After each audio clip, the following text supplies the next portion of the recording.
So James, how do we go about advising a CEO in scoping out the role of a CPO? I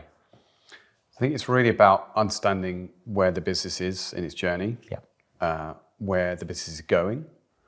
and the kind of key, the key parameters, the key levers of what are going to make that business successful. You don't want to, if you're as an organisation, you need to bring in a CPO or a CHRO who is going to fit clearly culturally well to the business, but who's also going to be able to move you forward with the kind of key strategic items that the business is ready for. So, don't try and run before you walk, and understanding and talking with that CEO around what their opportunities, their challenges, and where their vision is for the future. We see a lot of organisations who almost miss a step, don't they, in their evolution, that they've got a very low bar in terms of infrastructure, systems, processes, and they go out and hire a marquee CPO who's fantastic with strategy, but probably hasn't gone near the building and the mechanics of an HR function for a long time, and frankly isn't that interested either. So it does feel like, we spend a lot of time kind of almost doing a bit of an assessment of what's there and what can they work on, and how do they best use their kind of pot of cash to invest in having the best possible HR function they can have.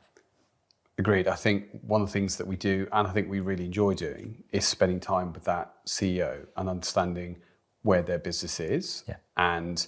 where from an HR or people function, where that business is now as well. Because as you rightly say,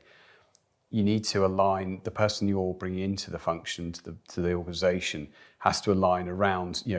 the here and now of where is the business, where's the people function at the moment, and if it's broken, let's know that it's broken. Equally, if it's at a point of great growth, let's know that.